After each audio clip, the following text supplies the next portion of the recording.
Ground zero అని కొత్త Hindi cinema మొన్న శుక్రవారం ఏప్రిల్ 25న థియేటర్స్ రిలీజ్ అయింది. ఇమ్రాన్ హాష్మీ హీరో. నేను రిలీజ్కి ముందు ఈ సినిమా ట్రైలర్ చూశాను. ఏదో కశ్మీర్ గురించి అన్నట్టు అర్థమైంది ట్రైలర్ చూస్తే. ఇక సినిమా చూశాక అర్థమైంది ఏంటంటే ఇది నిజంగా జరిగిన స్టోరీ. ఇది 2001 నుంచి 2003 వరకు 2 ఏళ్ల పాటు కశ్మీర్లో జరిగిన కథ. ఇది నిజంగా జరిగిన కథ. బార్డర్ సెక్యూరిటీ ఫోర్స్ BSF జవాన్ అంటారు మనల్ని. నరేంద్రనాథ్ దూబే అనేసి ఒక బార్డర్ సెక్యూరిటీ ఫోర్స్ ఆఫీసర్.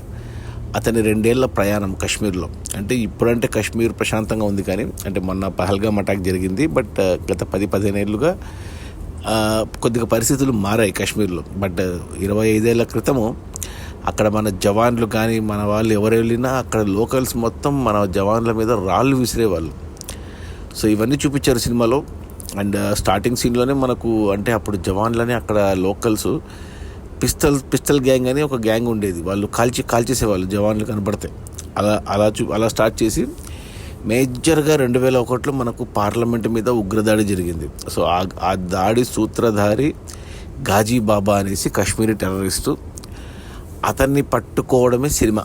అది మన బార్డర్ సెక్యూరిటీ ఫోర్స్ జవాన్ నరేంద్రనాథ్ దూబే ఎలా ప్లాన్ చేశాడు, అతన్ని పట్టుకోవడానికి 2 ఏళ్ళు ఎలా కష్టపడ్డాడు, అతన్ని ఎలా ట్రాప్ చేశాడు, అతను ఎలా పట్టుకున్నాడు లోకల్ సపోర్ట్తో అనేది సినిమా. సో సినిమా అంటే కశ్మీర్ అంటే పాలిటిక్స్ ఫాలో అయ్యే వాళ్ళకి తెలుస్తున్నాయి, ఈ సీన్లు తెలుస్తాయి. నాకు పార్లమెంట్ దాడి గుర్తు, ఆ తర్వాత అక్షరధామ్ దాడి 2001లో 2003 మధ్యన జరిగిన ఈ 2 ఇన్సిడెంట్లు మేజర్వి, అవి నాకు తెలుసు. ఇంకొకటి మన అప్పటి ప్రధాని వాజ్పేయి కశ్మీర్కి వెళ్ళినప్పుడు అతని మీద కూడా ఒక అటాక్ జరిగిందంట. అది సినిమాలో చూపించారు. అవన్నీ ఈ 3కి వెనకాల ఉన్న సూత్రధారి గాజీ బాబా. అతన్ని మన ఇమ్రాన్ హాష్మీ అంటే ఎన్ని రకాలుగా ప్రయత్నించినా అంటే అతనికి సపోర్ట్ కూడా దొరకదు. అంటే మన బార్డర్ సెక్యూరిటీ ఫోర్స్లో ఏమంటారు ర్యాంకింగ్స్ ఉంటాయి కదా, అతనికి పర్మిషన్స్ రాక ఇలా చాలా ఇవన్నీ చూపించారు సినిమాలో. నీట్గా వెళ్ళింది. ఏమంటే కొద్దిగా స్లోగా కొద్దిగా డాక్యుమెంటరీ ఫీల్లో వెళ్ళింది సినిమా. ఎస్పెషల్లీ లాస్ట్ నాకు సినిమా అంతా 2 గంటల 10 నిమిషాలు ఉంది. 2 గంటల సినిమా ఈ స్టోరీ అంతా ఎస్టాబ్లిష్ చేసుకుంటూ వెళ్ళారు. లాస్ట్ 10 నిమిషాలు ఈ గ్రౌండ్ జీరో అని ఏదైతే ఉందో, అంటే ఈ ఆపరేషన్ పేరు అది.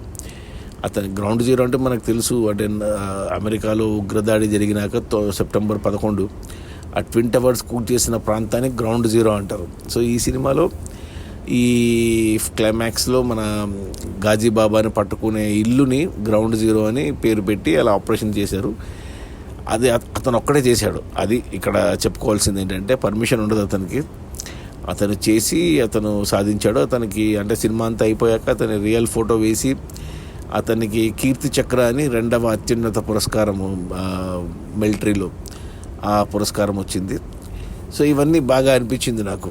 అంటే మనకి ఇలాంటివి చాలా తెలియదు, మనకి వెనకాల ఏం జరుగుతుంటుంది, మనకి బార్డర్లో మన జవాన్లు ఎంత కష్టపడుతుంటారో, వాళ్ళ ఫ్యామిలీ పరిస్థితి ఏంటి, అంటే బయటికి వెళ్తే ఇంటికి వస్తారా లేదా అనే డౌట్లు ఉంటాయి. కాశ్మీర్లో ఇప్పటికీ అలాగే ఉంది సిచ్యువేషను. బాగుందనుకుంటే మొన్న పహల్గామ్ జరిగింది అటాక్. బట్ 25 ఏళ్ల క్రితం ఇంకా ఘోరంగా ఉండేది పరిస్థితి. అది కళ్ళకు కట్టినట్టు చూపించారు సినిమాలో. ఏమంటే కొద్దిగా స్లోగా డాక్యుమెంటరీ ఫీల్ వచ్చింది, కానీ బట్ ఓవరాల్గా అయితే నాకైతే నచ్చింది సినిమా. ఓకే అంటాను సినిమా. నా రేటింగ్ వచ్చి 2 out of 5. సో థియేటర్స్లో ఉంది ఈ గ్రౌండ్ జీరో ఇమ్రాన్ హాష్మీది. సో కుదిరితే చూడండి. ఒకవేళ థియేటర్లో కుదరకపోతే OTTలో వస్తే మాత్రం చూడండి, నచ్చుతుంది. 2 గంటల 10 నిమిషాలు ఫ్యామిలీతో కలిసి చూడొచ్చు, నో ప్రాబ్లం. సో అది ఈ ఇమ్రాన్ హాష్మీ గ్రౌండ్ జీరో మీద నా వ్యూ, నా రివ్యూ. నా రేటింగ్ వచ్చి 2 out of 5. ఓకే అంటాను. మంచి సినిమా. Okay, bye.